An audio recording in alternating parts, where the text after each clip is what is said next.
rolling. Welcome in, guys. Good morning. Happy Wednesday. Today we have Bill Troy with us. A little background on him. Bill is the co-founder of Polaris Institute, an organization dedicated to life optimization through the engagement of brain science. The Institute is a community of practitioners engaged in the application of what they call the Polaris process to all areas of life, which is what he's going to be speaking with us about today. Prior to co-founding Polaris Institute, Bill was the founder and CEO of Troy Research, an Inc. 500 company that invented the concept of entertainment and media research via the internet in the late 90s. For over 25 years now, Troy Research helped global brands like Sony, Disney, and Nestle see the world in new, innovative ways. After Troy Research, Bill was in the forefront of a groundbreaking thinking in the world of marketing and consulting with the founding of Civilis Consulting. Did I say that correctly? Awesome. Okay. And his book, Clicksand, How Online Marketing Will Destroy Your Business and the Unlikely Secret to Saving It, which is now on my to-read list. Today, Civilis advises the leaders of leading US and international companies like L Brands and DP World. So we are honored to have you with us today. Today, Bill's going to expose us to the aforementioned Polaris process and the latest neuroscience findings through our own personal finance lens. So we all have powerful feelings that we associate with money, whether it be self-security, self-worth, safety, even love, that drive our lives. But do we ever stop and think whether those feelings are actually helping us build the lives that we want? So in this webinar, Bill will challenge you to stop and examine whether your own reality is taking you in the direction you truly want to go. You'll experience your own brain's blindness firsthand. Then we will explore how your brain's operating system, when left to its own devices, can limit your potential. And finally, we'll share how you can open up those hidden opportunities and unlock the impossible. A couple quick reminders. This is an interactive session. So if you look at the bottom of your screen, you'll see the chat button and the Q&A button. We strongly encourage you to use those throughout anytime you have a question or a comment for Bill. Also, this session will be recorded and a recap will be sent out to you in the next 24 hours. So I'm going to go ahead and hand it over to Bill now. All right, thanks. Yeah, so it's a lot to cover, but I think you guys are going to enjoy this. One of the great things about this topic is that this group, of course, being business oriented, is focused more on money than even most people, which most people are focused a lot on money. But I want to walk through this as using money as a lens, because it's something that is completely made up. I mean, it's the value in money is completely imaginary, and we all have so much emotional attachment to that imaginary thing that we spend so much time chasing and thinking about, that it's a perfect lens to think about this, about how our brains work. So I want to walk through some things today, but the first thing to let you know is, I think Leah mentioned that you need paper and pen. We'll just have a couple of questions for you to answer. And I'm going to want you to write those things down, because it does make a difference to your brain if you actually write something. And I would recommend you don't type it on the screen. Actually write it if you can with your hand and a pen on paper. That makes things stick a little bit more. There's a first little neuroscience fact. So have paper and pen available. We're going to cover several things today. And the first is, I want you to understand how your brain works based on the latest neuroscience. There's been a lot of advance in neuroscience in the last 10 years based on MRI technology. And we understand so much more than we ever did before about how this thing works. And you're going to get some insight into that today. You're going to understand what's happening in that head of yours. Then I want you to actually not just know how it works, I want you to experience it. So you're going to experience how your brain functions. We're using money as a lens. I'll be able to look at money in certain ways, and you'll be able to say, oh, that's interesting. I can see how my brain is doing that. Because that's the first step, is to not just know how to do it, but to feel how to do it. And then lastly, I want you to leave with some potential tools to start seeing opportunities that have been hiding from you right in plain sight the whole time. We'll show you how this blindness function of your brain works, and how you can start to open it up. And just the fact that it can be opened up and you can start to see things that you haven't seen before. So that's what we're going to accomplish today. First, let me quickly walk through what the Polaris Institute is. Our phrase is upgrade your brain, upgrade the world. We really believe that we can activate sustainable human change using the latest neuroscience. And I want to share a couple things about that. The first thing I want to talk about is why human change. There are a lot of things that could be changed in the world, and we're specifically focused on human change. And here's why. If you look at what's happening in our world today, let's look at the things that are most dangerous to us. It's ourselves.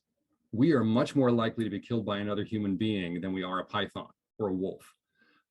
We kill ourselves in slow motion frequently by the things that we put into our bodies. So we are really our only remaining threat in the world. Everything else we have a way to manage.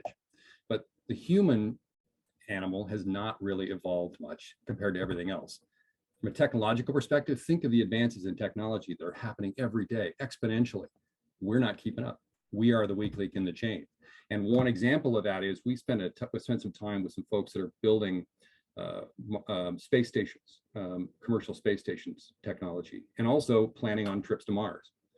And they are not worried at all about the technology of launching rockets and flying to Mars and inserting them into orbit and landing. The weak link in those systems is always the people on board. So humans are becoming the weak link in the chain for everything in our world. And what we've realized is that we're not doing anything to upgrade us, like we are doing things to upgrade our phone. You know, we upgrade our phone all the time. When was the last time you upgraded this thing in your head?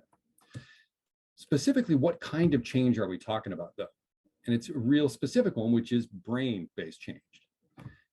Your brain in your head is the most powerful, complex object in the known universe. Nothing else is even close. In fact, can make the case that the entire universe and other universes all exist in your brain. It's all inside your head. Your brain contains all of that. It's the most powerful tool it's known in the entire universe, yet we don't take it seriously. We work way more on our abs and our cardio than we do on upgrading this thing that actually makes everything happen. So how do we do that at Polaris? I'll give you a quick little bullet points on that. First of all, we have a lifelong integrated process. We call the Polaris process, which is a performance with premises and practices to help you go where you want to go in life.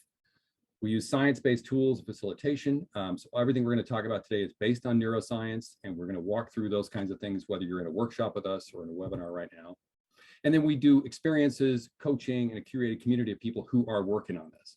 So this is going to become a movement that is going to begin to take over the world, I believe, because it's something that has such potential. So let's get into it with your brain on money. As I mentioned, the topic of money is perfect because it's imaginary from the very beginning. You know, if we were going to talk about this is your brain in traffic, or this is your brain in marriage, those are situations where there is a thing you could say, well, there are things happening around me. There are people in traffic, other drivers, and my spouse, and we have interactions there. So that's just not my brain. The interesting thing about money is that it is all just your brain. The whole thing is made up. There's literally no money. Now, there are dollar bills and coins that you can look at, but even then, the value in them is completely made up. So this is a perfect lens for us to talk about your brain and how your brain works. So what I want you to do to start is I want you to write down on that piece of paper and pen you have some situation in your life where money has created a conflict. Anything that you want to write. I'll just give you 30 seconds to do that. And if you also want to put it in chat, feel free. I'll call out a few. This is being recorded. It's going to be played back on the Petra website, but the chat will not be included in that playback. So if you want to put something in chat, it will not be recorded and played back. And I won't mention your name, but if you want to put some things in there, where has money created a conflict for you?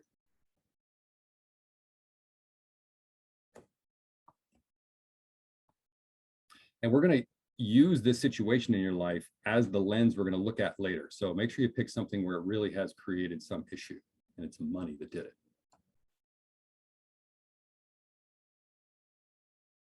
Okay, hopefully you have a All right, guys, I know it's early. I know it's early. Get those fingers typing, put it in the chat.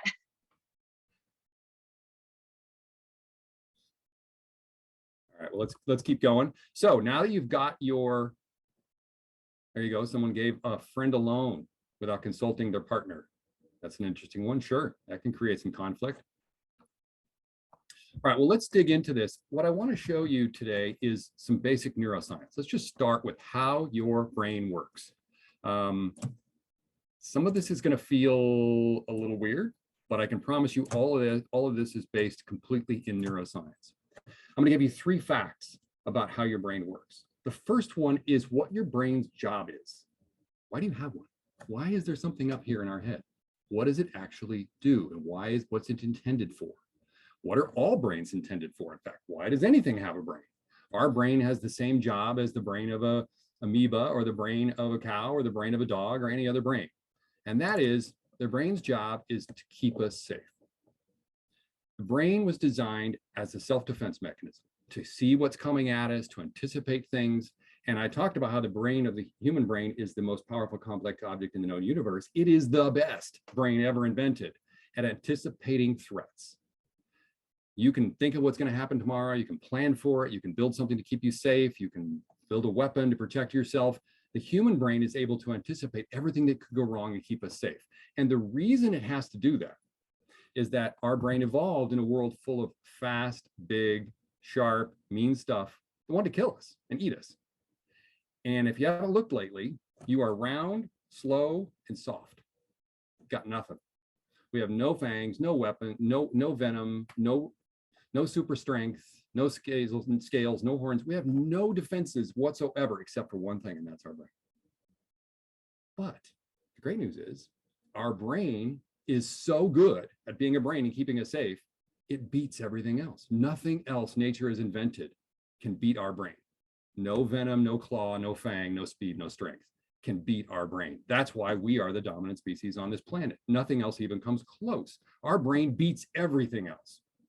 So our brain is incredibly good at its job, which is to keep us safe long enough to procreate and carry on the species, right? To continue the humanity into the future.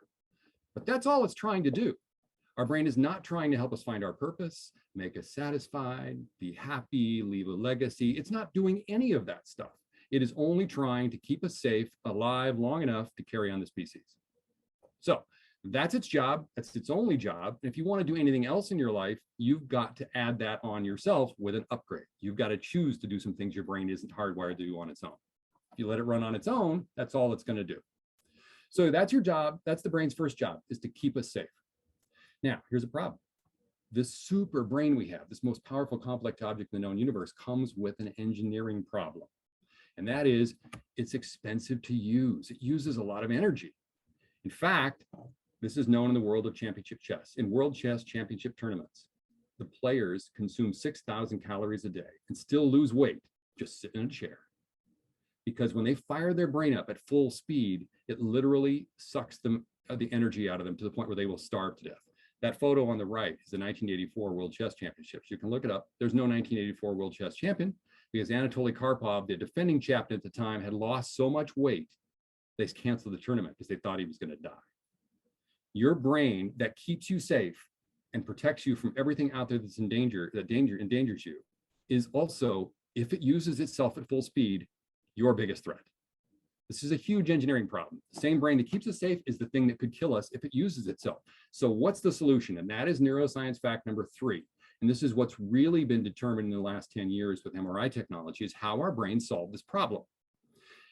That is, our brain processes as little as possible. And the way it does that, science fact number 3, is that our brain processes the world from memory instead of prediction and memory instead of live processing. Most of what you're doing in your life are things you have done before. You've sat in that chair, you've driven the car, you've watched a Zoom video. Once your brain has done something once, it stores it in memory, goes, I'll just use the memory version from now on. It's so much cheaper energy-wise. I don't need to learn every time I pick up a fork what this thing is and what it does. I've got it. It's a fork. Put food in my mouth. I know what driving my car is. I know what riding a bike is. So from the point your brain learns something, it just goes, I got this. I'll just use the memory version that I've stored in memory as the experience for this point in life. This is how you can do things without thinking about them. This is how you can drive a car without knowing how you even got to someplace. But the interesting thing is, it's not just physical tasks, emotional and mental tasks too. How you respond when someone gives you a certain look, how you respond to a word that your spouse says, what you feel when an email comes into your inbox, what you feel when you wonder if emails are coming into your inbox and you're not looking right now. Those are all automatic responses your brain has stored from memory and keeps pulling up and running for you. So you're running almost all of your life right now on stored memory, not actual processing. So that sounds a little weird, but I want to prove it to you. So we're going to prove to you that your brain is creating your reality right now and not processing what's coming in from reality. There's an image on the screen.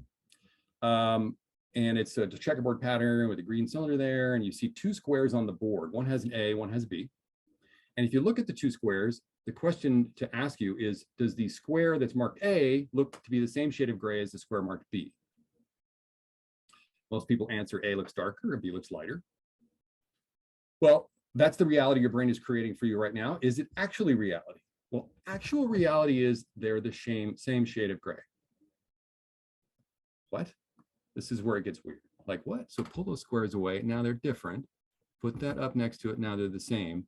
So what people say right here typically is he's doing some kind of trick on the screen. What is this? Okay.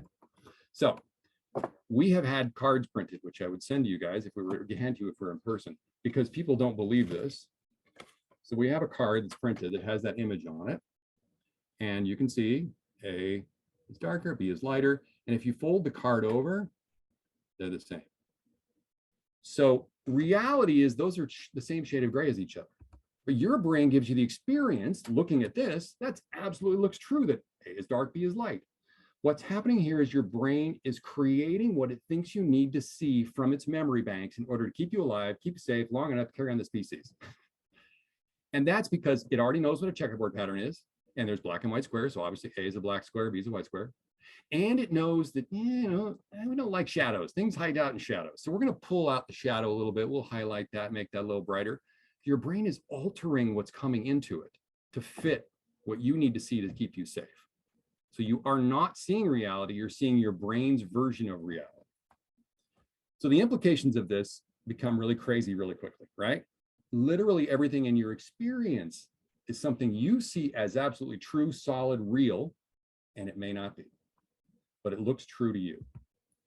So this is throughout your experience at work, just walking down the street, what you see, what you don't see, what's food at the grocery store, and then family, what is a mother, what is a father, what is a home. You have reality versions of those that look absolutely true to you based on what's happened to you previously in your life, because these are the memories that have been stored. And your brain keeps using those versions, and you keep living that same reality forever and ever unless you change it and upgrade it. So let me give you some other quick little examples here to kind of highlight this for you, to show you how this could be true and how it could be that other people see things differently. A little thing called which is it? So let's say a spider. Is a spider fascinating or scary? For some people it's one, for some people it's the other. So which is it? Which is reality? Well, reality is whichever one you experience, right? If it's like, oh, this is really cool, I love spiders. Or if it's like, a spider. Both of those are true and absolutely real to you.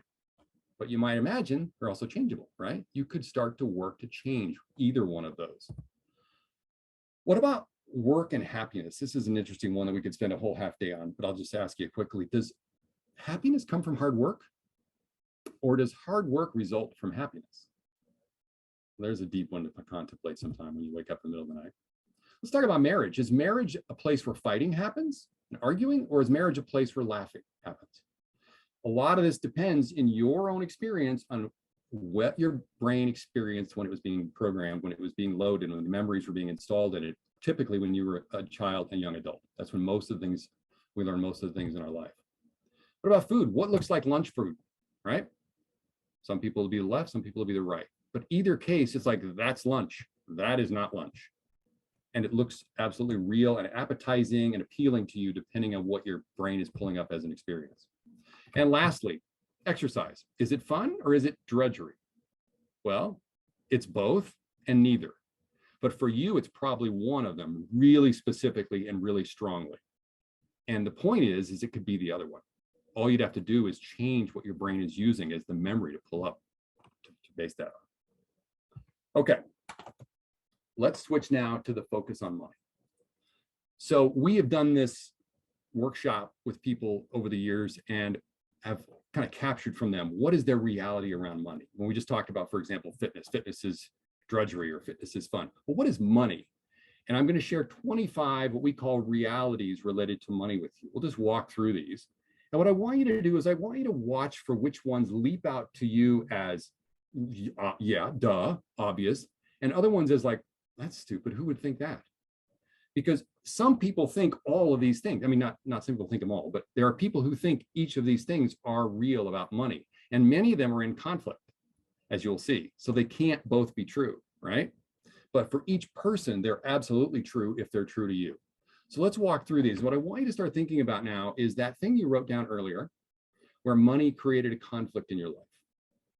And as you go through this list, I want you to watch for the things that like, my view of money is that's one that I totally believe in. And I wonder if that's related to the conflict. Maybe someone in my life has a different reality about money, and that's why there's a conflict.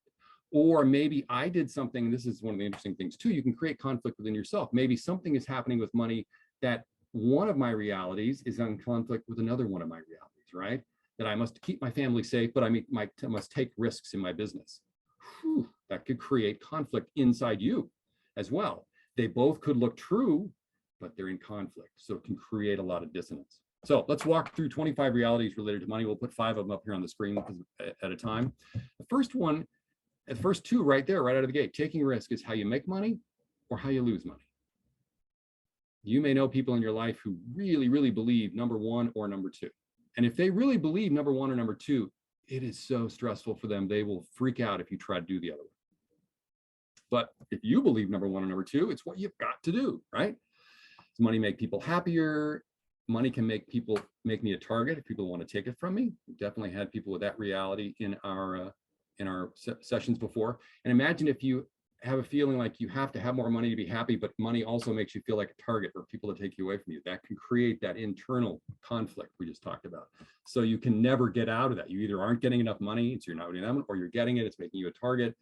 It can be some no-win scenarios in there about things that look absolutely true to you. I have a specific number I'm trying to reach. That's one that's a common one. The next batch here, money's tangible proof that I'm delivering value. It's a scorecard. Money's like a river, water. It comes in and out of my life. I'm just part of the cycle. Money needs to be actively managed. Next batch, money means you have responsibility to society. Money is scarce, money is abundant. That's a pretty common one we've all heard before in the business world. Which is it, right? Well, it's both and it's neither. It's just whatever it is to you. And you just have to decide whether it's something you want to keep experiencing that way, keep living that way. This one here, I think the top one on number 16 and 17 here, if I hire someone to manage my money, I want to direct them what to do. Or if I hire someone to manage my money, I want them to direct me what to do. This is one we find a lot of business people have strong opinions on in either direction. It's like, well, I hired them, they should do their job. I'm not here to tell them, or I hired them because I want them to do what I want them to do. And that can create a lot of issues that are really important and really creating some dissonance. I have to do work I don't like in order to make money, or I won't do work I don't like just to make money. Which is it? You may be one, you may have people in your life who are the other. The last set here, cash is the safest form of money. Taking on debt is another one that makes me nervous or makes me excited. We have an entrepreneur that's in our system, in our program, working on things. And one of the things he came to realize one day was that he just views risk and debt as what you do in business. I mean, you're not going to succeed if you're not taking risk and taking on debt and rolling the dice and going for it. One day it hit him as we walked through this exercise that his wife and kids aren't so much into that. That's what he believes you have to do, you must do, that is the rule of the universe in order to make money. But what he realized was they don't believe that. And so he's basically taking them on, a crazy carnival ride every time he bets it all on the next deal. And they are constantly in a white knuckle ride where he's like, no, this is what we got to do. It's cool. This is what business is. And they're like, oh my God. So you can find that people in your life have very different views than you do. And it can be in either direction. Money in the bank is a fortress. That's one that people can have, and that can conflict with the one we talked about earlier, where money can make you a target. So which is it? Money in the bank make you a target, or does it make you safer? And then responsibility to help others with money problems. That's another one that can look like a real, true rule to you. Like, well, yeah, that's what you should do. But it's an opinion, and it's something that was loaded into you at some point, and it may or may not be the case. So what I'd like you to do is write down which, if any of those realities might explain the conflict you had in your life related to money that you wrote down earlier. Which of them might have popped up in there that might have been involved in that? I'm not saying the conflict wasn't real. I'm not saying the conflict wasn't legitimate. I'm just saying, you might have seen something different than other people see. I'll give you a second to write that down. And if you want to put something in the chat.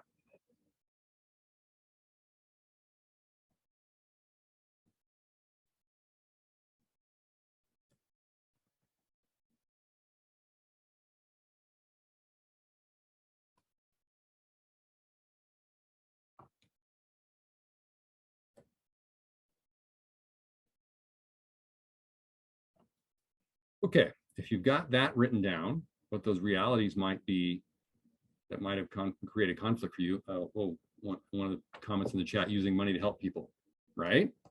It seems like duh, but other people may not have the same sort of thing in their experience. All right, so then I want you to write a third thing down. And this is where I want you to think about what you can do to see beyond. Now we're going to look for opportunities.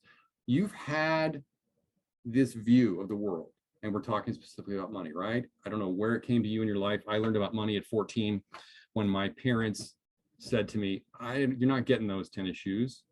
You're getting these tennis shoes. And when you want those tennis shoes, you get your own job, you get your own money, you can buy those. And I'm like, I get it. Money is my parents, and by extension, no one can tell me what to do anymore. And for 45 years, I kept pursuing that. The more money I have, the more no one can tell me what to do anymore. And at some point I realized, I'm not 14. Who's trying to tell me what to do? Why am I still chasing that freedom from authority figure? It's like, what is all that? I should change that. I could choose a different reality around money. So looking at that is a chance for you to say, is this really real, or could there be something else I'm not seeing? And so here's what I want you to write down in this situation. You've got the situation you wrote down where money created conflict. And by the way, we left that specifically vague because you could choose a conflict within yourself or a conflict with another person. Most people choose with another person, but it can be either one. And now you've written down which realities might be involved, that things that look true to you, that look absolute to you, that may not be, that may be creating energy in that conflict. I want you to write this sentence. I want you to write, but maybe, and I want you to write what comes out. Maybe, it could be maybe someone else sees things a different way. Maybe there is another way to view it. Maybe there's another way to solve this. Maybe there's some other reality. I want you to think about what could be possible that you haven't seen up till now. Even if it seems ludicrous, even if it's like, but maybe, like let's say you believe that money keeps you safe. You could say, but maybe money doesn't keep you safe. It could seem like, yeah, there's no way that, but maybe. That but maybe is the dance move where you start to think of what else is possible.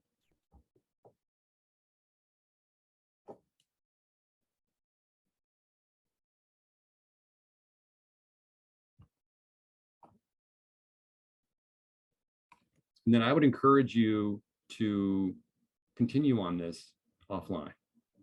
If you wrote down but maybe 5 times, 10 times, and each time come up with something else, but maybe, new possibilities will start to appear. One of the things just put in the post here in the chat, maybe it triggered my partner because I was not being transparent with their security money, and that was the issue, not the giving of money to someone. So, right, when you start to realize the other people in your lives have their own reality that looks absolutely true to them, then, you're each seeing things that look absolutely true. If you go back to those gray squares again, the gray squares look true. And this is something I didn't touch on yet, but I'll mention it here real quickly because it specifically relates to other people. We've all, certainly in the last few years, but throughout our lives, we have had discussions with people that what they're saying is just stupid. How can you say that? That is like so not true, right? We've all said that, whatever the topic is, whether it's, take this route to get home to beat traffic, or whether the, vaccines work or election. I mean, all these topics we're all screaming about these days are all things where it's so obvious. How can you not see this? And no matter which side you're on, you say the same thing. Everyone says the same thing because they see reality that looks absolutely true. Everyone is seeing altered gray squares throughout their reality. We just haven't realized that. It's like, oh my goodness. What they're saying is what they actually see. They see it that way. I see it this way. They see it that way. And so the purpose of this program from our standpoint is to get people to realize that and go, wow, you realize we each see two realities here? Now we have a way to discuss this. We have a way to discuss, what do you see? What is going on over there? I see it totally differently. We've done this with companies, for example, exploring their values. You know, we'll have values on the wall for different companies. We did an exercise with a company where we explored their values, and one of their values was caring. We care for our customers. Duh, simple. We did an exercise with the leadership team where we said, what is caring? Just like we're doing here, like, what is money? What is caring? And we broke out each of them individually, and we started exploring what the word caring means to them. And there were all sorts of things, like caring means doing what's needed without even being asked. Caring is doing more than what someone asks for. Caring is responding and listening. Caring is, and we were going through this exercise with the leadership team, and there was a member of the team that's kind of quiet, reserved. She hadn't said a lot. She said, caring is a burden. It's like, oh my goodness. Wow. You could just tell there was a lot of life experience behind those words that she was saying. She had experiences around caring that were way different than other people around the table. So to say we care for our customers, wow, caring is completely different for everybody. They each have their own realities. 25 realities around caring. There's 25 realities around money. There's 25 realities around a hug. And so to start exploring that is really powerful, to say, well, let's put all these realities out on the table and explore them and discuss them as a group. And what we can do then together, framework to say, this is what we mean in our company values, right? We all see this, let's come to what we want it to be. But this idea, the other person sees absolutely reality as strongly as you do, is the key takeaway here. Okay, so, but maybe, right? So let me show you some other areas of life that this can be used in, and just quick examples. I'm just going to give you 10 examples of where we do these kinds of exercises with people. And suddenly you go, wow, my brain sees that really clearly, and their brain sees that really clearly. And that is exactly what it's coming from. No one's right and wrong. There's no good or bad. It's just the way our brains work, and they're designed to work that way to save energy, right? But we feel like it's just this attack and everything is personal. So this emotional dissonance comes from brains holding realities that are in conflict, either you holding on to multiple realities that are in conflict with each other inside you, or you having a reality that's in conflict with someone else's reality. It's plain and simple. The brain's designed to do that to save energy, but sometimes it just creates a lot of problems. But remember that from our brain's perspective, it's only here to keep us alive long enough to carry on the species. So if we fight, if we squabble, if we're stressed, if we're waking up in the middle of the night worried about things, it doesn't care. Its job is not to solve that. Its job is to keep us alive long enough to carry on the species. And if it can do that by making us neurotic and angry and bickering all the time, job well done. Our brain is happy that it's done that. You have to choose to start to break through those barriers if you want to have those things not happen, because your brain on autopilot will just keep on rocking. So we had that situation, the sentence at the beginning, what's the situation in life where money has created a conflict? Well, let's just put some other things in here and see what starts to happen, what starts to break out open for you. What's a situation in your life where perfectionism has created a conflict with someone else or within yourself?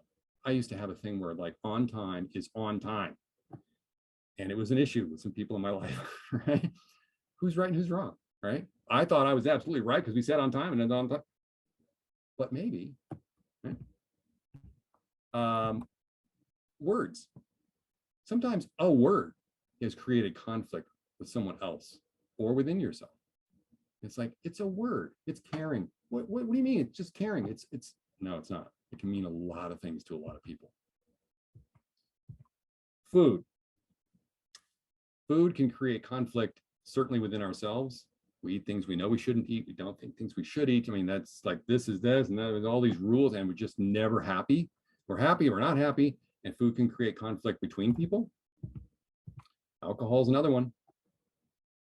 We all know, there's always, stories of what, but just alcohol in general is something that can create conflict with different rules, different beliefs, different realities you have in your life. This is an exercise. What is email? We did this exercise with another management team, and it was one of those funny things where they were like, oh, what is an email? Thank you for the funny question. And we started tearing into this leadership team. They were, by the way, these folks were just like this all the time. And we used this as a vehicle to show them how they each have different realities. Like, just tell me what an email is.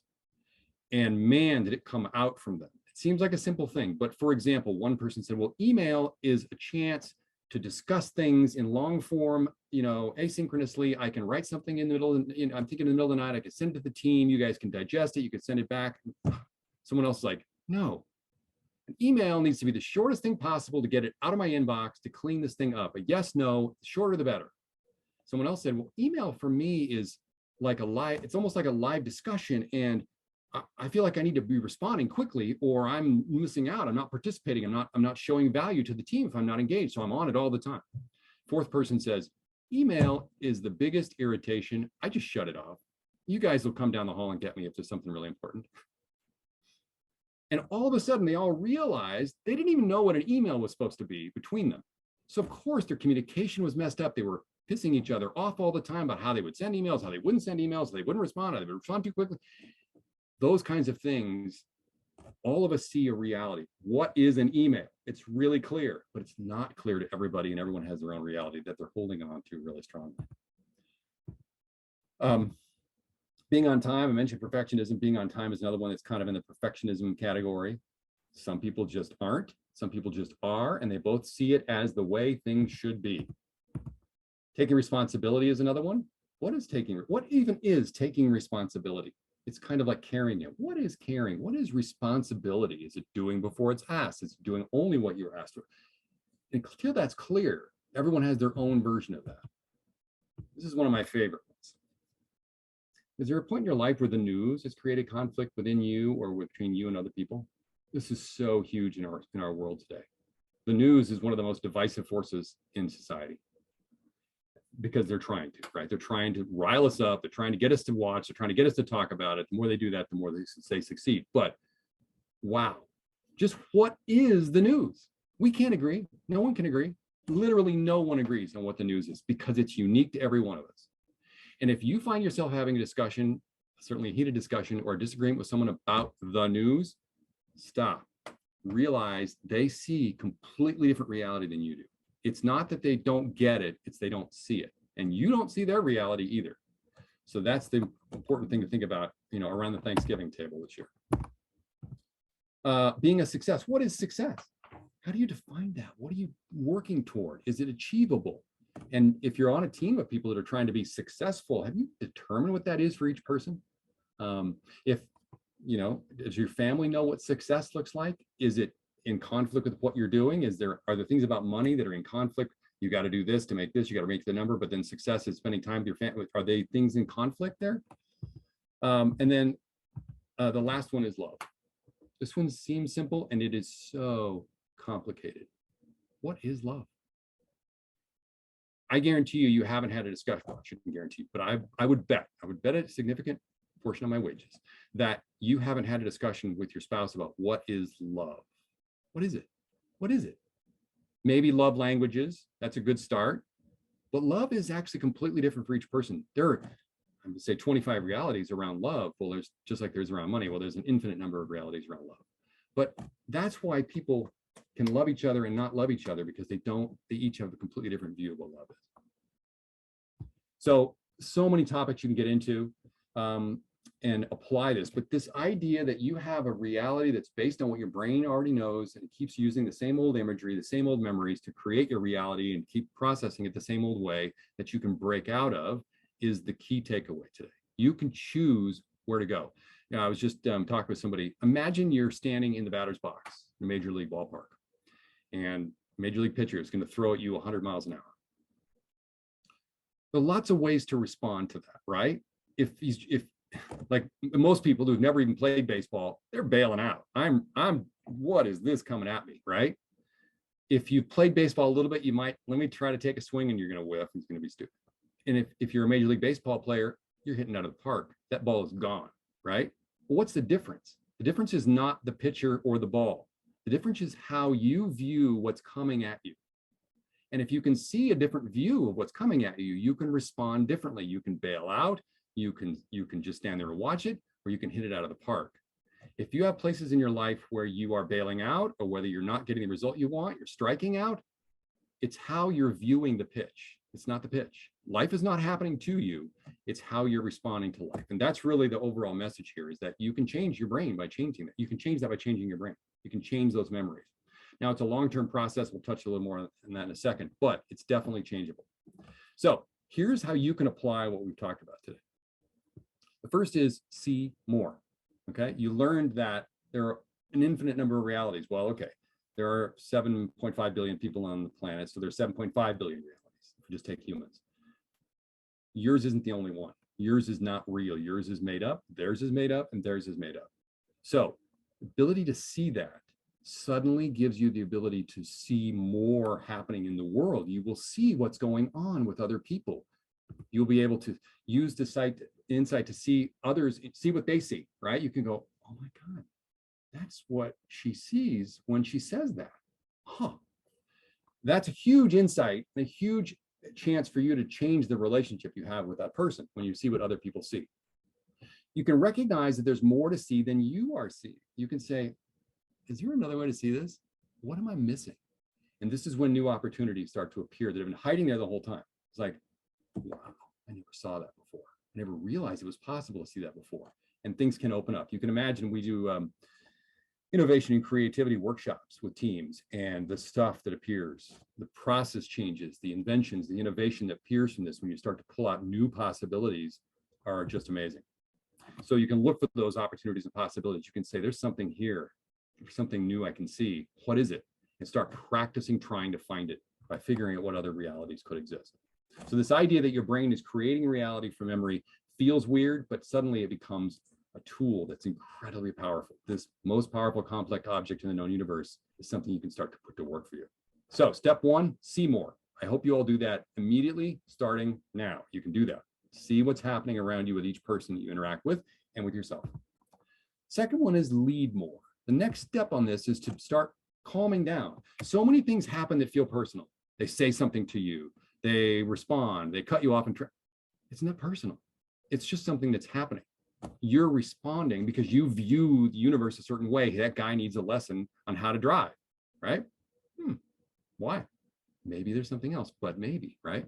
The ability to stop and observe what's going on and understand there's all kinds of realities happening gives you calmness.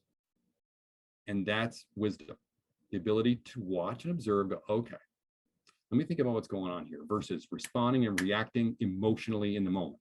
That immediate emotional reaction is your brain's default, memory-based, run the same old program stuff. The ability to calm down and stop and take a beat and say, what's going on here? Why is there anger happening? Why is there friction going on here? What's happening? The second level from leading is to start finding all the unique realities in your life. Everyone on your team has their own reality. We talked about the caring example, right? What else is there possible? What are people seeing on your team that isn't coming out? What are people in your family seeing about what family should be in your marriage, in your family? Where are realities that would be unique that you could pull out and start seeing everything through all of those realities? From a leadership standpoint, lead the way on helping everyone express that and get that out. And then you can start to help others understand how their brain works so they can see more too, right? It's like, oh, this is why you always do that. This is why I always do that. Oh my goodness, it's such an empowering thing to do. And you can lead people in that direction. Lastly, and this is really where we get involved with Polaris Institute programs, is be more. You can take the wheel and decide who and what you want to be. I want to be more loving. I want to be more creative. I want to be home more. I want to be whatever it is. I want to change what my view of money is. And I don't want to chase that. I want to instead do that. You can make a decision and you can create a workout regimen to move in that direction. And the way you do that is just like you'd use it to learn a physical skill. We all think that there's muscle memory, right? If I juggle, it's muscle memory. If I tie my shoes, it's muscle memory. There's no such thing as muscle memory. It's just your brain. Your brain has learned a routine it can run through on autopilot. It knows how to tie your shoes and doesn't even bother you. Like, just tie your shoes, use a fork, drive a car. But in the beginning, you had to focus. Okay, I'm gonna over, left, pull. No, it didn't work. Over, pull, okay. Eventually you got it, you repeated it, and now you can do it on autopilot. It's exactly the same. It's no different with muscle memory or emotional memory. If you want to react differently when your mom says X, Y, or Z, or you want to respond differently to a competitor coming into the market, or you want to come up with new innovations on a weekly basis, you have to practice that. You have to create a workout regimen, which is what we do in Polaris with people, is we create a workout regimen for them to practice the thing that they want to do or be. And then they work on it like any other skill or any other thing. If you want to play piano, it's no different than if you want to not have a drink when you come in the door at 5 o'clock. You can change either of those things in the same exact process. Your brain is going to run from memory what you put in there. And if it's something that you want to change that's a big thing, or that's something you've done for a long time, it's going to take a while, right? A great example, if you ever want to test this, we're kind of in the lunch hour here, is to see what it feels like to change your brain's wiring, to upgrade something. Switch hands with your fork at the next meal. And you will experience from the beginning what it's like. I don't think I'm going to starve to death. I can't get anything on my mouth. I don't even know how to, this looks stupid. All those things will be the experience you're having of learning something new. And it'll feel the same way if you're going to try to, do something like go to bed earlier, or if you're going to do something like, spend more time, or less time watching television. Anything you want to change in your life, it'll be the same sort of clunky, clumsy thing. Like when you learn to ride a bike, it's scary, it's weird, but eventually if you keep at it, you can literally change anything. Your brain can be wired to do anything. So see more, lead more, be more. Kinds of things real quickly that we work with people on, and the kinds of things you can change if you want to really go down this path from individual perspective, finding and pursuing purpose. Like that's got to be a choice you make, and you've got to go in that direction. Difficult interpersonal dynamics. We have people that have done amazing things to change the dynamics they've had with relationships, where they haven't talked to someone in 20 years and now they're like, go to lunch every month. And it's like, what happened? Well, I changed the reality I was seeing in that situation. Ruts, we all have ruts that we're in that we just can't seem to break out of. We tried and tried. This is the way to actually do that. Negative impulses, things that drive us in the wrong direction that we can't seem to stop. From a team perspective, opening new opportunities, we talk about that. Imagine all the opportunities that are hiding in all the realities of all the people on your team and people you can bring involved and be involved with your team. Creativity and problem solving, communication. What is caring? We just talked about that, right? Clarity of communication. What are you saying to people? What are they hearing? What's going on? Team cohesion and effectiveness, the email question again, we talked about that. And then culture. This is the kind of thing that creates an incredible culture where it's like, wow, I'm part of something that's really happening here. So these are the things we get involved with as far as the Polaris programs. Quick little slide on that. We do team and individual transformation programs. We do full, half, and 2-day workshops and ongoing coaching for teams and companies. And then for individuals, we have a 90-day change program and an ongoing community of people that are doing that work. So feel free to reach out to me. My email there is bill@polarisinstitute.net, or visit our website, polarisinstitute.net, if you want to learn more about that. But I hope from this point on, at least you see, I get how my brain's working, and I see what's happening now more than I did before this session today. So thank you very much. I'll turn it back over to Leah, and we can answer any questions you have. All right. Let me remove the spotlight here. Can you guys hear me? All right, Bill, thank you so much for that information. That was a whole lot. I hope everyone was taking notes, because that was great material. I want to thank you all for attending. You will receive a recap in the next 24 hours. That'll include some resources. I'll include Bill's email, and then also the recording. Be sure to check out petracoach.com for all of our other events. Click the events tab, and there's lots of other upcoming workshops and webinars. You can also watch our previous ones. And as always, if you have any further questions, we can help, or anything we can help with, reach out at info@petracoach.com. We have a couple minutes left. If anyone has any questions they want to toss in the chat or the Q&A, we'll give you guys a minute there. But Bill, thank you so much for being with us today. That was amazing content. We appreciate you taking the time to share with us. Absolutely. It's always a thrill to share this with people. It's like, Absolutely. A lot of good feedback in the chat here. Thank you, guys. All right. Well, we are going to go ahead and roll on out. Everyone have a great Wednesday. And Bill, thank you again. Thanks a lot.